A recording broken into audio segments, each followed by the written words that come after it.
প্রিয় শিক্ষার্থীবৃন্দ, আশা করি আল্লাহর রহমতে তোমরা সবাই ভালো আছো।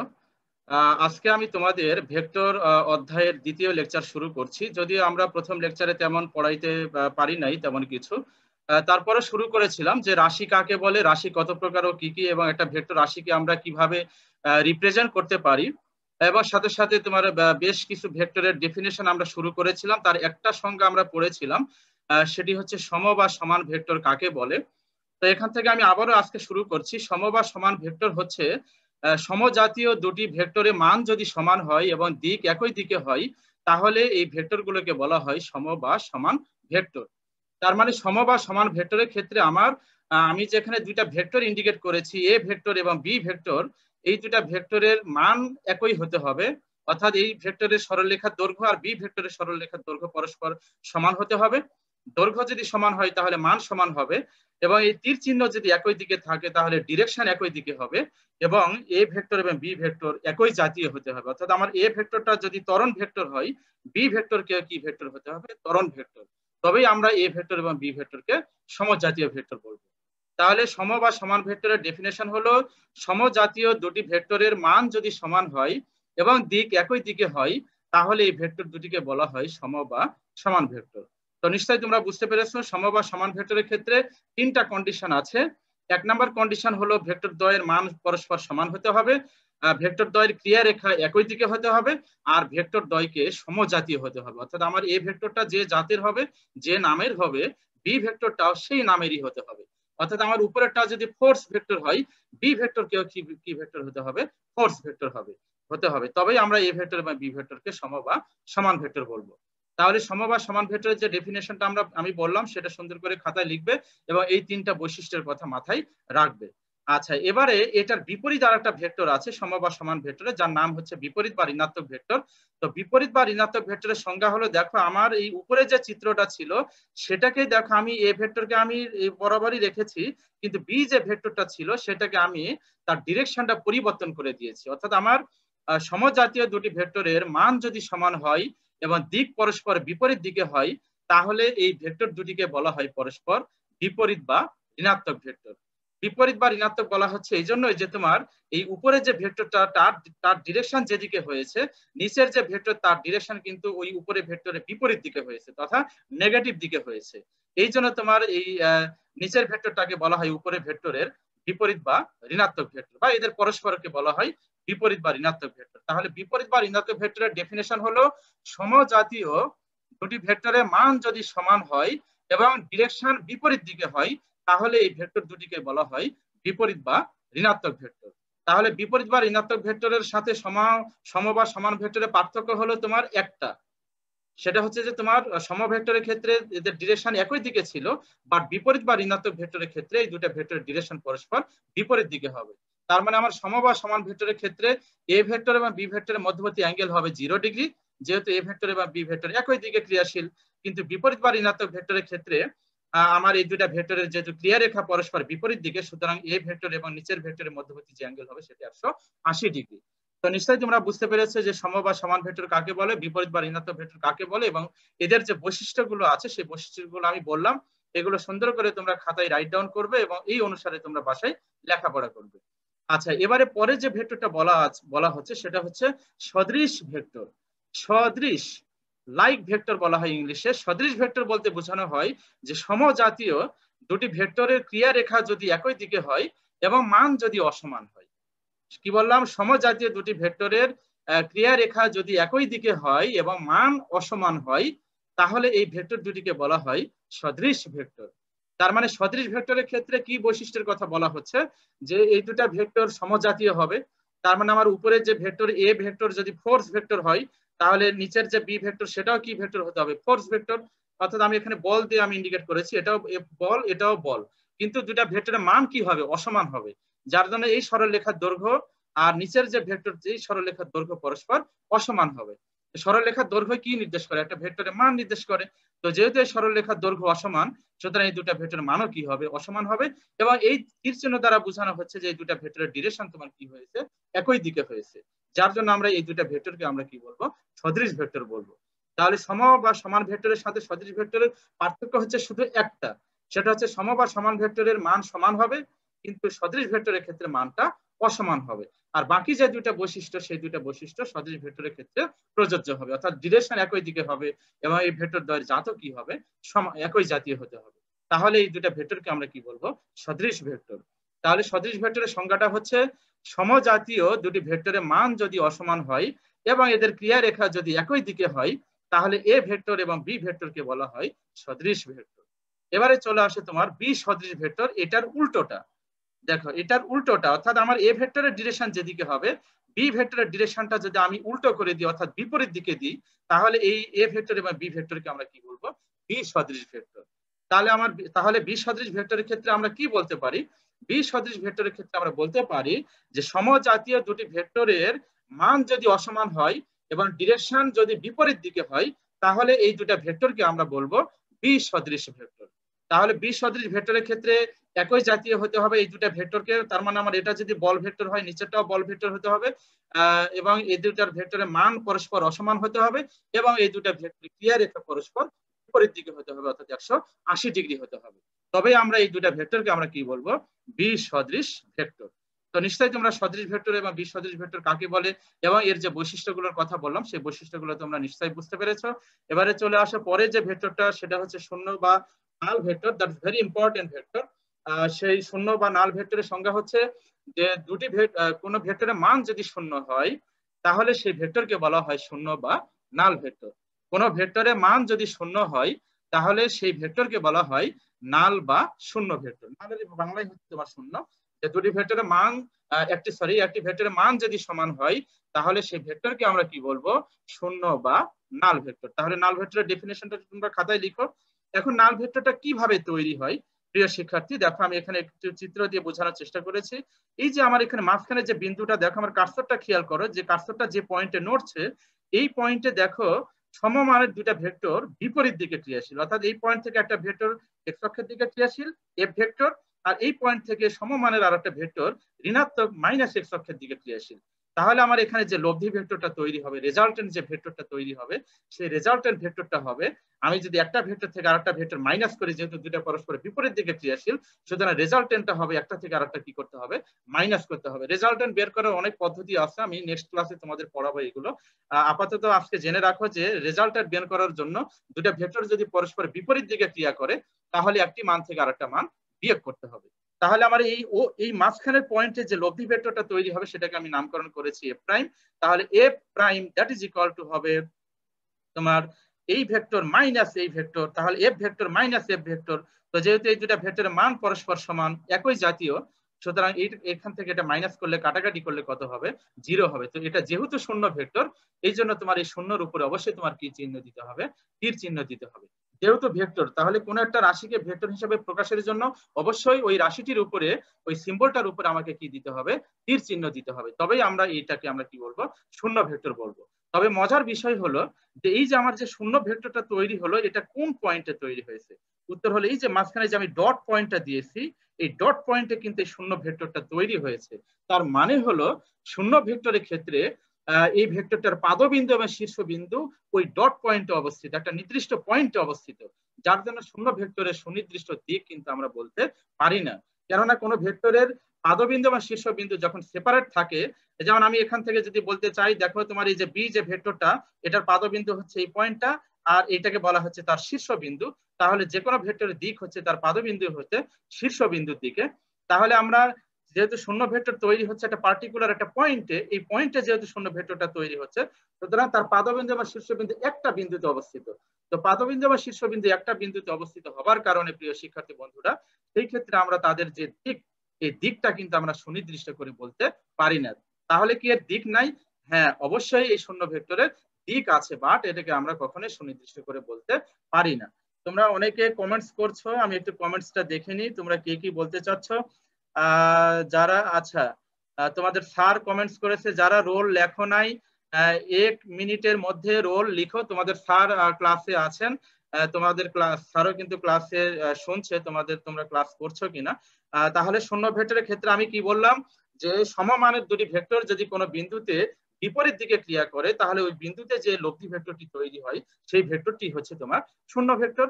তাহলে আমি এখানে উদাহরণ দিয়ে বুঝালাম যে তোমার এই শূন্য ভেক্টরের ক্ষেত্রে এই পয়েন্টে শূন্য ভেক্টরকে 0 দিয়ে শূন্য লিখে অর্থাৎ তার উপরে তীর চিহ্ন দিতে হবে।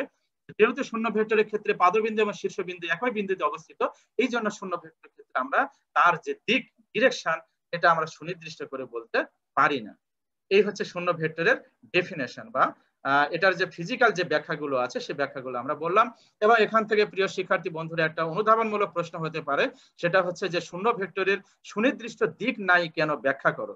তাহলে এটা যদি পরীক্ষা আসে 2 মার্কের জন্য, তাহলে তোমরা যে আনসারটা করবে প্রথমে শূন্য ভেক্টরের সংজ্ঞাটা লিখবে, যে ভেক্টরের মান শূন্য তাকেই বলা হয় শূন্য ভেক্টর। এরপরে তোমরা বলবে যে সমমানের দুটি ভেক্টর কোনো বিন্দুতে বিপরীত দিকে ক্রিয়া করলে ওই বিন্দুতে যে লব্ধি ভেক্টরটি তৈরি হয় সেই ভেক্টরকে বলা হয় শূন্য ভেক্টর। তো যেহেতু শূন্য ভেক্টরের ক্ষেত্রে তার পাদবিন্দু বা শীর্ষবিন্দু একটি নির্দিষ্ট বিন্দুতে কাজ করে, এই জন্য শূন্য ভেক্টরের দিক সুনির্দিষ্ট করে বলা সম্ভব নয়। তাহলে এইটুকু লিখলে তোমরা 2 এর মধ্যে 2 পেয়ে যাবে। তাহলে আমরা সাথে সাথে জ্ঞানমূলক প্রশ্ন জানছি, জেনে গেলাম, সংজ্ঞা জেনে গেলাম, এবং সাথে সাথে অনুধাবনমূলক যে প্রশ্নগুলো হয় সেই বিষয়গুলো কিন্তু ধারণা আমি দিচ্ছি। তাহলে শূন্য ভেক্টর বা নাল ভেক্টর কাকে বলে নিশ্চয়ই তোমরা বুঝতে পেরেছো। এবারে দেখো পরের যে vector, that is very important vector, এবং এখান থেকে আমি অনেকগুলো কথা বলবো যেই কথাগুলো কিন্তু তোমরা বই পুস্তকে পাবে না। এই কথাগুলো কিন্তু তোমরা খাতায় সুন্দর করে রাইট ডাউন করবে, সুন্দর করে লিখবে। আর তোমরা যদি কথা বুঝতে সমস্যা হয়, এই আমি যে লেকচার দিচ্ছি এটার ভিডিও আমি ইউটিউবে দিয়ে দিব। ইউটিউবে তোমরা সেই ইউটিউবের লিংক আমি গ্রুপেও দিয়ে দিব। আমার চ্যানেলের নাম হচ্ছে AH lectures on physics. AH ইংলিশে এ ক্যাপিটাল এইচ একসাথে লিখবে, AH লেকচারস অন ফিজিক্স। ইউটিউবে ঢুকে সার্চ দিলে এই নামটা পেয়ে যাবে। সেখানে দেখবে যে বহু লেকচার ওখানে আপলোড করা আছে। তোমরা ওখানে সাবস্ক্রাইব করলে তোমরা অসংখ্য লেকচার তোমরা ওখানে বাসায় বসে দেখতে পাবে। তো এখন একক ভেক্টর কাকে বলে, দেখো এই একক ভেক্টরের সংজ্ঞাটা হচ্ছে, নামই হচ্ছে একক ভেক্টর। তার মানে যে ভেক্টর রাশির মান 1 তাকেই বলা হয় একক ভেক্টর। কিছু বইতে লেখা আছে দেখবে যে যে ভেক্টর রাশির মান 1 একক, 1 একক কথার অর্থ, আর যে ভেক্টর রাশির মান 1 তাকে একক ভেক্টর বলা হয়। এই দুটার মধ্যে কিন্তু ব্যাপক পার্থক্য আছে প্রিয় শিক্ষার্থী বন্ধুরা। পার্থক্যটা হচ্ছে যে ভেক্টর রাশির মান 1 তার মানে এই একের কোনো ইউনিট নেই। যেমন আমি যদি বলি যে তোমার বলের মান হচ্ছে 1, তাহলে এটা কিন্তু একক ভেক্টর বলা যাবে। কিন্তু আমি যদি বলি যে কোনো বলের মান 1 নিউটন, তাহলে কিন্তু আমরা এটাকে একক ভেক্টর বলতে পারবো না। এটা একটা ব্যতিক্রমী ভেক্টর। কেন পারবো না তার ব্যাখ্যা আমি এখনই দিব, তোমরা ক্লিয়ার হয়ে যাবে সবাই। দেখো আমরা একক ভেক্টরের সংজ্ঞাটা আগে বলে দিই। যে ভেক্টর রাশির মান 1 নট 1 একক, যে ভেক্টর রাশির মান 1 তাকেই বলা হয় একক ভেক্টর। এরপরে লিখবে যে মান শূন্য নয় এরূপ যে কোনো ভেক্টরকে তার মান দ্বারা ভাগ করলে ওই ভেক্টরের দিকে যে নতুন ভেক্টরটি তৈরি হয় তাকেই বলা হয় একক ভেক্টর। কি বললাম, মান শূন্য নয়, অর্থাৎ ওই ভেক্টরের মান শূন্য হওয়া যাবে না। তাহলে মান শূন্য নয় এরূপ যে কোনো ভেক্টরকে তার মান দ্বারা ভাগ করলে ওই ভেক্টরের দিকে যে নতুন ভেক্টর তৈরি হয় তাকেই বলা হয় একক ভেক্টর। আচ্ছা, এখন আমি একটু এখান থেকে উদাহরণ দিয়ে একটু বুঝাই, তাহলে তোমাদের এই কাছে ব্যাপারটা ক্লিয়ার হয়ে যাবে। সেটি হচ্ছে, দেখো আমি এখানে লিখেছি এ একটি ভেক্টর রাশি, এবং এই ভেক্টর রাশির মান কি হওয়া যাবে না, শূন্য হওয়া যাবে না। তার মানে A not equal to 0, A not equal to 0 মানে হচ্ছে এই ভেক্টর রাশির মান শূন্য নয়। তাহলে মান শূন্য নয়, মান শূন্য নয় এরূপ যে কোনো ভেক্টরকে আমরা কি করব, ওই ভেক্টরকে তারই মান দ্বারা ভাগ করব। আমরা ওই ভেক্টরটাকে তারই মান দ্বারা কি করব, ভাগ করব। তো ওই ভেক্টরকে তারই মান দ্বারা ভাগ করলে, স্যার চ্যানেল সাবস্ক্রাইব করেছি, আচ্ছা আচ্ছা এটা এখানে বলার দরকার নাই। তো মান শূন্য নয় এরূপ যে কোনো ভেক্টরকে আমরা কি করব, তারই মান দ্বারা ভাগ করব। যেমন আমরা এখানে একটা ভেক্টর ধরে নিয়েছি এ ভেক্টর, তাহলে আমরা এ ভেক্টরকে এ ভেক্টরের মান দ্বারা ভাগ করছি। তাহলে এই ভেক্টরকে যদি তারই মান দ্বারা ভাগ করা হয়, তাহলে এই এ ভেক্টরের দিকে যে নতুন ভেক্টরটা তৈরি হয়ে যাবে, এই যে বাম পাশে যে আমি কার্সরটা ঘোরাচ্ছি দেখো যার উপরে এই যে নতুন ভেক্টরটা তৈরি হলো, এই ভেক্টরটার নামই হচ্ছে তোমার একক ভেক্টর। তাহলে পরীক্ষায় যদি কখনো 1 মার্কের সংজ্ঞা পরীক্ষায় আসে, তাহলে তোমরা অবশ্যই এতটুকু লিখবে যে যে ভেক্টর রাশির মান 1 তাকেই বলা হয় একক ভেক্টর, দাঁড়ি। এরপরে বলবে যে মান শূন্য নয় এরূপ যে কোনো ভেক্টরকে তার মান দ্বারা ভাগ করলে ওই ভেক্টরের দিকে বা ওই ভেক্টরের সমান্তরালে, যেহেতু দিকেই তৈরি হচ্ছে, একই দিকে তৈরি হচ্ছে, সুতরাং আমরা এটাকে সমান্তরালে বলতে পারি। ওই ভেক্টরের দিকে বা সমান্তরালে যে নতুন ভেক্টরটি তৈরি হয় সেই নতুন ভেক্টরটিকে বলা হয় একক ভেক্টর। তাহলে এ যদি কোনো একটা ভেক্টর হয় এবং তার মান এ নট ইকুয়াল টু যদি 0 হয়, তাহলে একক ভেক্টর হবে এ ভেক্টর ডিভাইডেড এ ভেক্টরের মান। তাহলে আমরা ওই এ ভেক্টরকে এ ভেক্টরের মান দ্বারা ভাগ করলে যে নতুন ভেক্টরটা তৈরি হবে সেটাকে আমরা বলবো একক ভেক্টর। এখন একক ভেক্টরকে আমরা কি প্রতীক দিয়ে প্রকাশ করবো? আমি এখানে এ বর্ণটাই দিয়েছি, এ লেটারটা লিখেছি, এবং তার উপরে একক ভেক্টরকে আলাদা করে বোঝার জন্য তার উপরে অবশ্যই তোমার কি চিহ্ন দিতে হবে? এই হ্যাট বা ক্যাপ চিহ্ন দিতে হবে। এটাকে বলা হচ্ছে হ্যাট, HAT, হ্যাট বা ক্যাপ, CAP, ক্যাপ, টুপি চিহ্ন, বাংলা ভাষায় বলা হয় টুপি চিহ্ন। তার মানে কোন বর্ণের উপর যদি এই হ্যাট বা ক্যাপ চিহ্ন দেখো তাহলে বুঝতে হবে যে এটি একটি একক ভেক্টর। আর আমার এর উপরে যদি এই তীর চিহ্নটা থাকে তাহলে বুঝতে হবে যে এটি নরমাল ভেক্টর। তাহলে আমরা এই একক ভেক্টরটা তাহলে আমরা কিভাবে পাবো? উত্তর হচ্ছে ওই ভেক্টরকে তার মান দ্বারা কি করতে হবে? ভাগ করতে হবে। তাহলে আমরা ওই ভেক্টরের দিকে একটা একক ভেক্টর আমরা কি করব? পেয়ে যাব। এখন তোমাদের পরীক্ষা খাতা বইয়ে যে সংজ্ঞাটা লেখা আছে যে যে ভেক্টর রাশির মান এক একক, এইটা লেখা যাবে না। কেন যাবে না তার ব্যাখ্যাটা আমি এখন দিয়ে দিচ্ছি। তাহলে ব্যাখ্যাটা হচ্ছে, দেখো এ ভেক্টরকে আমরা এ ভেক্টরের মান দ্বারাই ভাগ করছি। আচ্ছা এখন বলো তো, বাস্তব উদাহরণ দিয়ে আমি একটু বুঝাই। এ ভেক্টরটা যদি ফোর্স ভেক্টর হয় তাহলে আমার উপরে ফোর্স ভেক্টরের একক কি হবে প্রিয় শিক্ষার্থী? নিউটন। আর নিচে যে আমরা ফোর্স ভেক্টরের মান, সে মানের একক কি হবে? নিউটন। তাহলে উপরে ফোর্স ভেক্টরের একক নিউটন, নিচে ফোর্স ভেক্টরের মানের একক হচ্ছে নিউটন। তাহলে নিউটন আর নিউটন কাটাকাটি হলে এই একক ভেক্টরে কোনো একক থাকে না। তার মানে একক ভেক্টর আসলে ইউনিটলেস বা ডাইমেনশনলেস, অর্থাৎ একক ভেক্টরে কোনো একক নাই এবং মাত্রা নাই। তো একক ভেক্টরের এই একক নাই, মাত্রা নাই, এটা একটা ব্যতিক্রমী ভেক্টর। এটাকে আবার বলো না যে তোমার এটা একটা তোমার ভুল ভেক্টর, না, এটা একটা ব্যতিক্রমী ভেক্টর। অনেক জিনিসেরই ব্যতিক্রমিতা আছে, তো সেই একক ভেক্টরটা হচ্ছে এক ধরনের ব্যতিক্রম ভেক্টর যে ভেক্টরে আসলে কোনো একক নাই এবং মাত্রা নাই। সুতরাং যদি আমরা কখনো বলি যে কোন ভেক্টর রাশির মান 1 নিউটন, এটাকে কি একক ভেক্টর বলা যাবে? উত্তর হচ্ছে না। কেননা এখানে বলা হয়েছে 1 নিউটন, তার মানে 1 এর এককটা বলা হচ্ছে নিউটন, কিন্তু একক ভেক্টরে কোনো এককও নাই এবং মাত্রাও নাই। প্রিয় শিক্ষার্থী, নিশ্চয়ই তোমরা বুঝতে পেরেছো, যেহেতু আমরা ওই ভেক্টরকে তারই মান দ্বারা ভাগ করছি, সুতরাং এই একক ভেক্টরে কোনো এককও নাই এবং মাত্রাও নাই। আরেকটা গুরুত্বপূর্ণ বৈশিষ্ট্য হচ্ছে, এটা খুবই গুরুত্বপূর্ণ বৈশিষ্ট্য, যেটা আমি বললাম, এটা বই পুস্তকে নাই, তোমরা খাতায় লিখো। একক ভেক্টরে কোনো একক নাই এবং মাত্রাও নাই। কেননা একক ভেক্টরকে ওই ভেক্টর রাশিকে তারই মান দ্বারা ভাগ করলেই একক ভেক্টরটা তৈরি হয়। সুতরাং আমার যদি উপরেটা বেগ ভেক্টর হয় তাহলে নিচে বেগ ভেক্টরের মান হবে, তো বেগের একক উপরে মিটার পার সেকেন্ড, নিচেও বেগের মানের একক হচ্ছে মিটার পার সেকেন্ড। তো মিটার পার সেকেন্ড কাটাকাটি হয়ে এই ভেক্টরে একক ভেক্টরে কোনো একক থাকবে না। নিশ্চয়ই তোমরা বুঝতে পেরেছো। আর ডান দিকের সমীকরণ থেকে আরেকটা জিনিস একটু আমরা জানবো।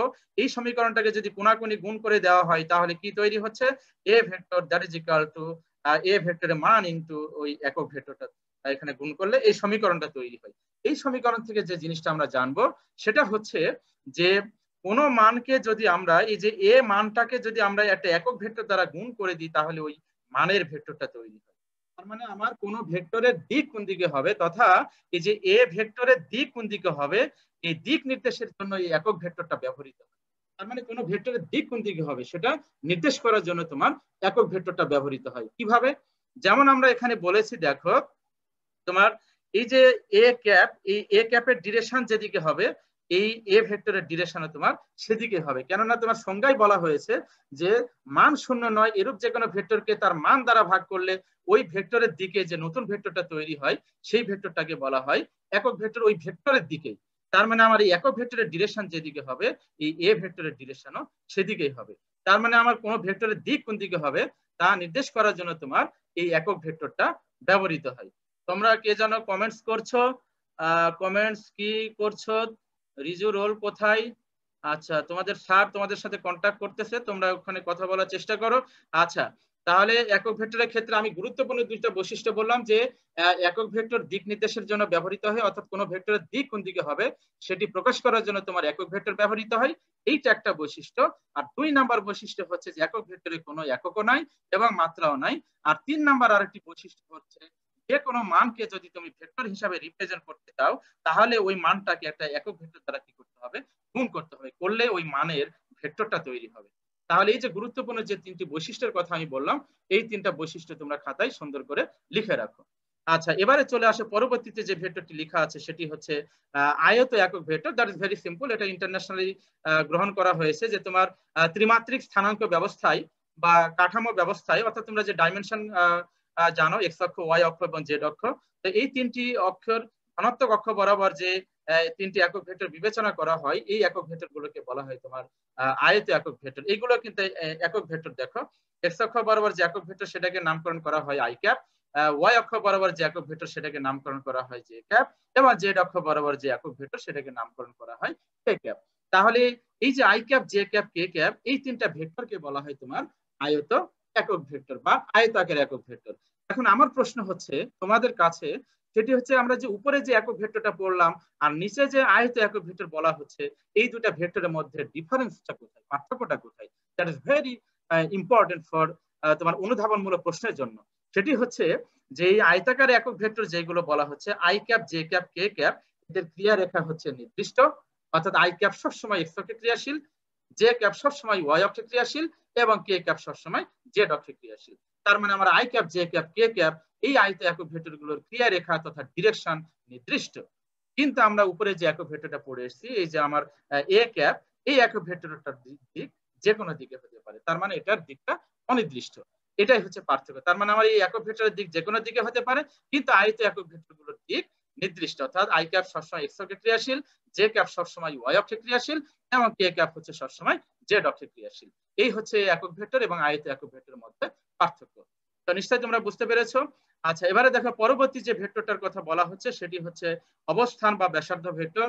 এই সংজ্ঞাগুলো কিন্তু পরীক্ষায় থাকবেই 1 মার্কের, অথবা এখান থেকে অনুধাবনমূলক প্রশ্ন পরীক্ষা অনেক সময় হয়। তো অবস্থান বা ব্যাসার্ধ ভেক্টর কাকে বলে, সেটাও আমরা এই আয়ত একক ভেক্টরের সাথে কিছুটা রিলেটেড আছে। সেটি হচ্ছে এই যে আমরা যে কাঠামো ব্যবস্থা বিবেচনা করলাম, প্রসঙ্গ কাঠামো, এই যে এক্স অক্ষ, ওয়াই অক্ষ, জেড অক্ষ, যে ডাইমেনশন, এটা 3 ডাইমেনশনাল, 2 ডাইমেনশনও হতে পারে, 1 ডাইমেনশনও হতে পারে। তো প্রসঙ্গ কাঠামোর মূল বিন্দুর সাপেক্ষে কোন বিন্দুর অবস্থান যে ভেক্টরের সাহায্যে প্রকাশ করা হয় তাকে বলা হয় অবস্থান ভেক্টর। অবস্থান ভেক্টরের সংজ্ঞা হচ্ছে প্রসঙ্গ কাঠামোর মূল বিন্দুর সাপেক্ষে কোন বিন্দুর অবস্থান যে ভেক্টরের সাহায্যে প্রকাশ করা হয় সেই ভেক্টরকে বলা হয় অবস্থান ভেক্টর। তাহলে এখন আমরা দেখো একটু চিত্রের মাধ্যমে একটু বোঝানোর চেষ্টা করি তোমাদের।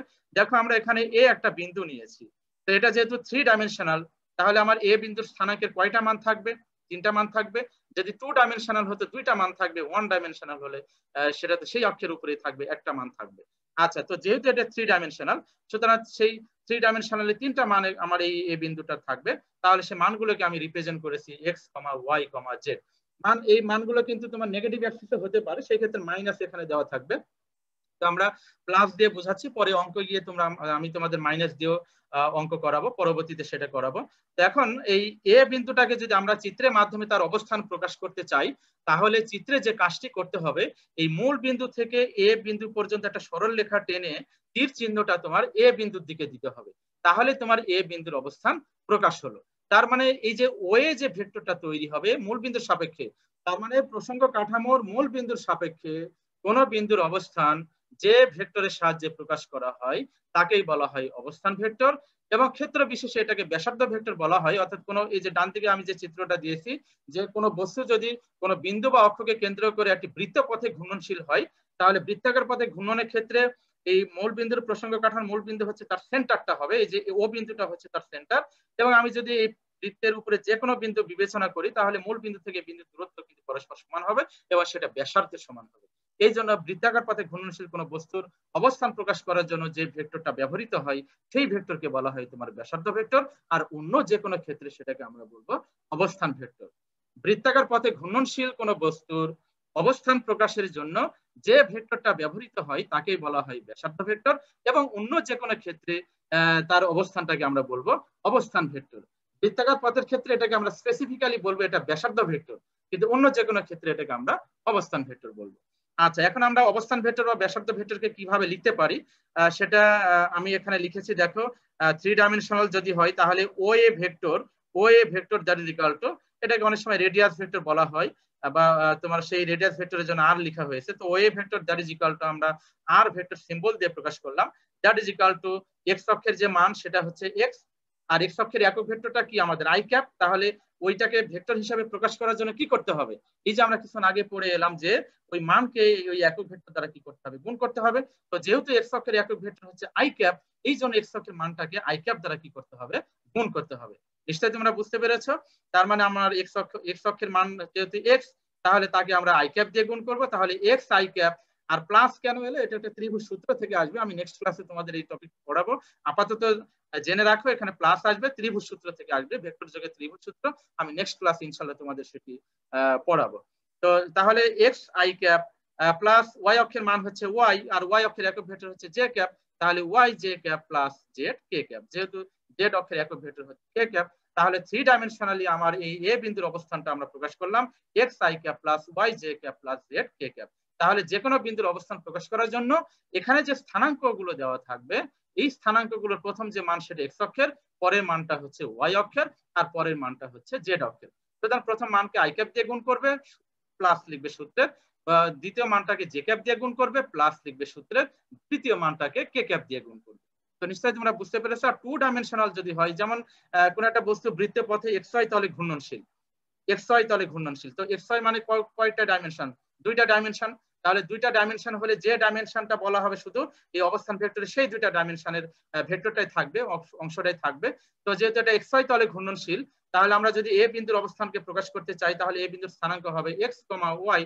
তাহলে আমার ওয়ে vector that is equal to r vector is equal to হবে এক্স অক্ষের যে মান সেটা এক্স এবং তার সাথে আই ক্যাপ দিয়ে গুণ করতে হবে, প্লাস ওয়াই অক্ষের যে মান ওয়াই এবং তাকে জে ক্যাপ দিয়ে গুণ করতে হবে। অর্থাৎ যে ডাইমেনশনটা বলা থাকবে সেই ডাইমেনশনের অংশটা এখানে থাকবে, অন্য ডাইমেনশন কিন্তু এখানে থাকবে না। আমি যদি বলতাম যে এই বস্তুটা ওয়াই জেড বৃত্তাকার পথে ঘূর্ণনশীল ওয়াই জেড, তাহলে ওয়াই কম্পোনেন্ট থাকবে, অর্থাৎ ওয়াই জে ক্যাপ থাকবে, আর জেড বলা হয়েছে তার মানে জেড কে ক্যাপ থাকবে, এখানে এক্স আই কিন্তু থাকবে না। তার মানে আমরা 2 ডাইমেনশনাল 3 ডাইমেনশনাল কোন বিন্দুর অবস্থানকে আমরা কিভাবে রিপ্রেজেন্ট করতে পারি, এই টপিক থেকে আমরা জেনে গেলাম। এবারে আসে দেখো পরের যে টপিকটি, সেটি হচ্ছে স্বাধীন ভেক্টর কাকে বলে। স্বাধীন ভেক্টর হচ্ছে যে সকল ভেক্টরে পাদবিন্দু ইচ্ছা মতো তুমি চুজ করতে পারো, যে কোনো জায়গা থেকে তুমি নিতে পারো, সেই ভেক্টরকে বলা হয় স্বাধীন ভেক্টর।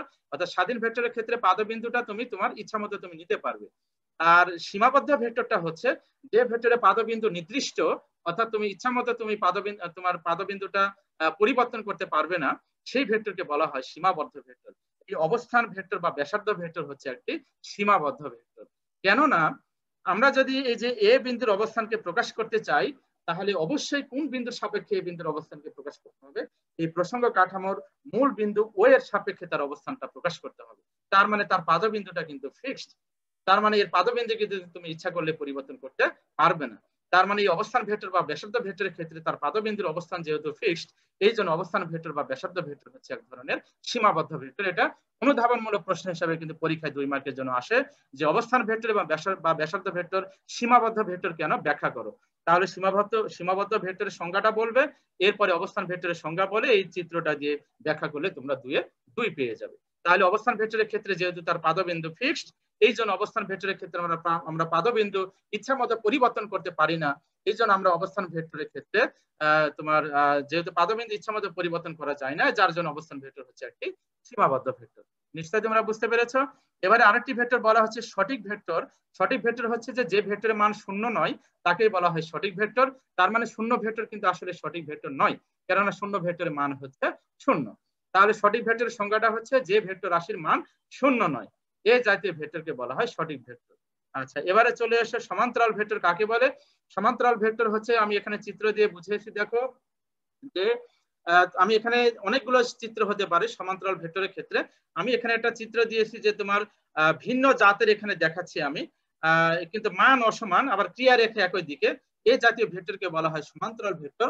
অর্থাৎ সমান্তরাল ভেক্টরের ক্ষেত্রে আমরা যে সংজ্ঞাটা দিব, দুটি ভেক্টর যদি একই দিকে ক্রিয়া করে, তাহলে এই দুটা ভেক্টরকে বলা হবে পরস্পর সমান্তরাল ভেক্টর।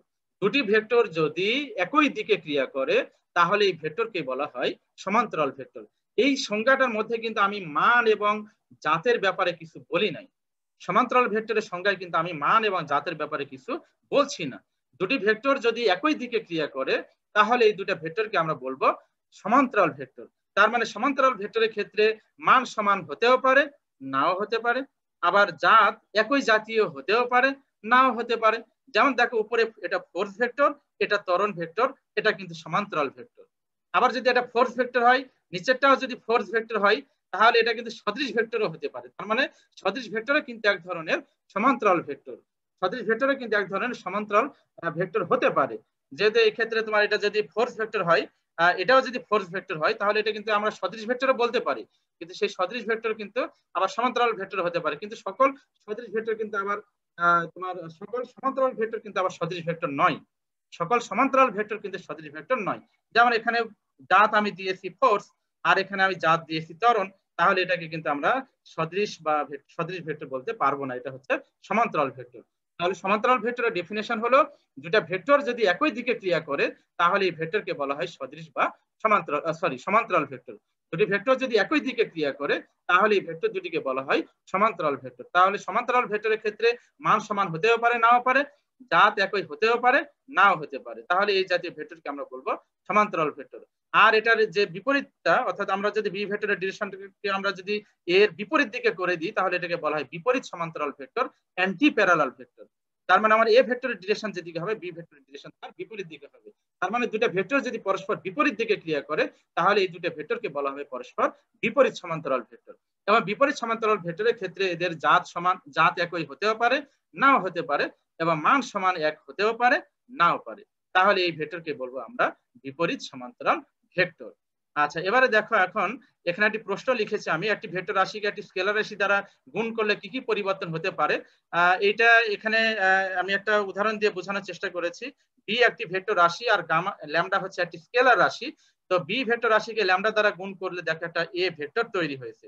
তার মানে আমরা এই সমীকরণ থেকে যেটা জানতে পারি যে কোনো ভেক্টর রাশিকে যদি একটি স্কেলার রাশি, ল্যামডাটাকে বলা হচ্ছে স্কেলার রাশি আর বি কে বলা হচ্ছে ভেক্টর রাশি।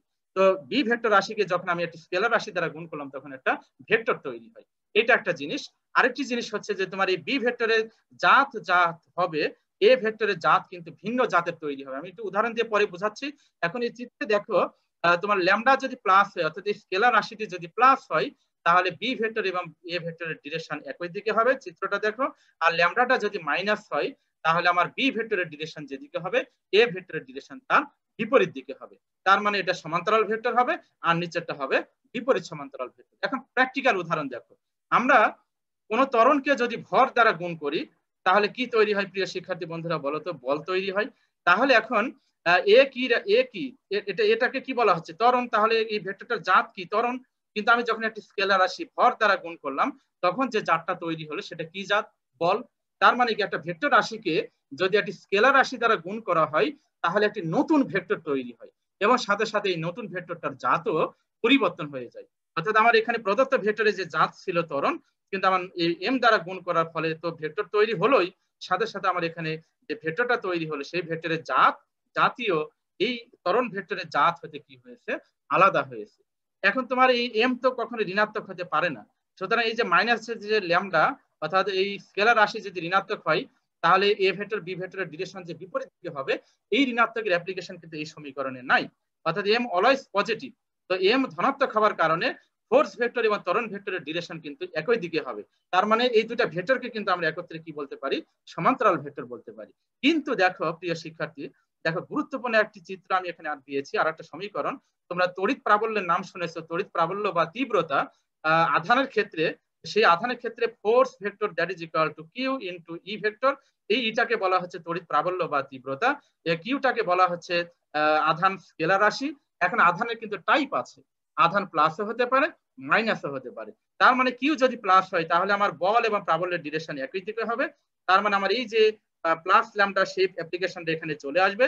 আর আধান কিন্তু মাইনাসও হতে পারে, তো কিউ মাইনাস হলে আমার এই বল ভেক্টর এবং প্রাবল্য ভেক্টর ডিরেকশন পরস্পর বিপরীত দিকে হবে। তার মানে আমার এটা হবে বিপরীত সমান্তরাল ভেক্টর আর এটা হবে তোমার সমান্তরাল ভেক্টর। সমান্তরাল ভেক্টরের ক্ষেত্রে দুটো ভেক্টরের অ্যাঙ্গেল হবে 0 ডিগ্রি, আর বিপরীত সমান্তরালের ক্ষেত্রে দুটো ভেক্টরের মধ্যবর্তী অ্যাঙ্গেল হবে 180 ডিগ্রি। তো নিশ্চয়ই তোমরা বুঝতে পেরেছো এই টপিক থেকে আমি গুরুত্বপূর্ণ একটি প্রশ্ন লিখেছি, একটি ভেক্টর রাশিকে একটি স্কেলার রাশি দ্বারা গুণ করলে কি কি পরিবর্তন হতে পারে। তাহলে তোমরা বলবে একটি ভেক্টর রাশিকে একটি স্কেলার রাশি দ্বারা গুণ করলে একটি নতুন ভেক্টর তৈরি হবে। 2 নাম্বার হচ্ছে নতুন ভেক্টরটি জাত প্রদত্ত ভেক্টরের জাত হতে আলাদা হবে, ভিন্ন হবে। আর 3 নাম্বার বৈশিষ্ট্য হচ্ছে স্কেলার রাশিটি ধনাত্মক হলে প্রদত্ত ভেক্টর এবং নতুন ভেক্টরের দিক একই দিকে হবে, আর স্কেলার রাশিটি ঋণাত্মক হলে নতুন ভেক্টর এবং প্রদত্ত ভেক্টরের দিক পরস্পর বিপরীত দিকে হবে। আচ্ছা, এবারে আসো দেখো আর কয়েকটা ভেক্টরে বসি সংখ্যা এখানে লিখেছি, আমি একটু দ্রুত বলি। সমরেখ ভেক্টর হচ্ছে অনেকগুলো ভেক্টর যদি একই দিকে ক্রিয়া করে তাহলে এই ভেক্টর গুলোকে আমরা বলবো সমরেখ ভেক্টর। অর্থাৎ একই রেখা বরাবর অর্থাৎ সমান্তরালে অনেকগুলো ভেক্টর যদি ক্রিয়া করে তাহলে এই ভেক্টর গুলোকে আমরা বলবো সমরেখ ভেক্টর। যেমন দেখো এখানে আমি অনেকগুলো ভেক্টর আমি রিপ্রেজেন্ট করেছি, A vector, B vector, C vector, D vector. এই ভেক্টর গুলো জাত এক হতেও পারে, না হতে পারে, কিন্তু কন্ডিশন হলে যে ক্রিয়া রেখা একই দিকে হতে হবে তাহলে আমরা এই ভেক্টর গুলোকে আমরা বলবো সমরেখ ভেক্টর। আর এরপরে যে ভেক্টরটা বলা হচ্ছে সেটা হচ্ছে সমতলীয় ভেক্টর। সমতলীয় ভেক্টর বলতে বোঝানো হচ্ছে যে অনেকগুলো ভেক্টর যদি একটা তলে ক্রিয়াশীল থাকে তাহলে সেই ভেক্টর গুলোকে আমরা বলবো সমতলীয় ভেক্টর। এবং এক্ষেত্রে জাত এক হতেও পারে, নাও হতে পারে। এখানে কিন্তু জাতের ব্যাপারে বলা হচ্ছে না। যেমন সমরেখ ভেক্টরের ক্ষেত্রে বলা হচ্ছে অনেকগুলো ভেক্টর যদি একই রেখা বরাবর তথা একই দিকে তথা সমান্তরালে ক্রিয়া করে তাহলে এই ভেক্টর গুলোকে আমরা বলবো সমরেখ ভেক্টর। তার মানে জাত এক হতে পারে, নাও হতে পারে। সমতলীয় ভেক্টরের ক্ষেত্রে আমরা বলবো যে অনেকগুলো ভেক্টর যদি একই দিকে অনেকগুলো ভেক্টর যদি পার্টিকুলার একটা তলে ক্রিয়াশীল থাকে তাহলে সেই ভেক্টর গুলোকে আমরা বলবো সমতলীয় ভেক্টর। এবারে দেখো সরণ ভেক্টর। সরণ ভেক্টর হচ্ছে দুটি বিন্দুর অবস্থান ভেক্টরের পরিবর্তনকে বলা হয় সরণ ভেক্টর। এখন সরণ ভেক্টর কিভাবে বের করতে হয় সেটা আমি এখানে রিপ্রেজেন্ট করেছি। এ একটা বিন্দুর অবস্থান, বি একটা বিন্দুর অবস্থান, এ বিন্দুর অবস্থানের স্থানাঙ্ক দিয়েছি, বি বিন্দুর অবস্থানকে আমরা স্থানাঙ্ক হিসাবে লিখেছি। তো এই দুটা স্থানাঙ্ককে ভেক্টর হিসেবে আমরা রিপ্রেজেন্ট করেছি, অবস্থান ভেক্টর দিয়ে রিপ্রেজেন্ট করা হয়েছে। এবারে যদি আমি এ থেকে বি, এ বি অবস্থানটা বের করতে চাই, সরণ ভেক্টর মানে কি, তার অবস্থার যে পরিবর্তনটা হলো, এই অবস্থান ভেক্টরের পরিবর্তনকে বলা হয় সরণ ভেক্টর।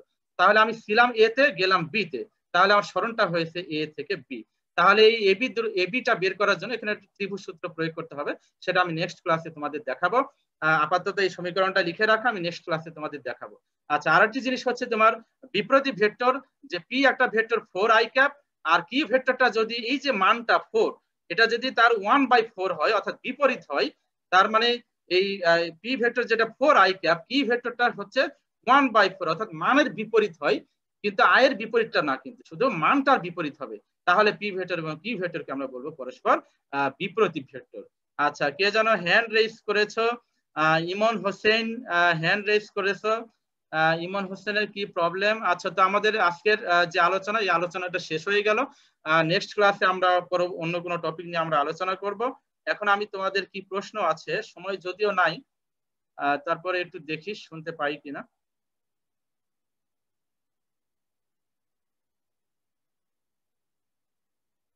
তোমরা রেফারেন্স বই হিসাবে শাহজাহান তপন স্যারের বই কিনবে আর আমির হোসেন স্যারের বইটা কিনবে।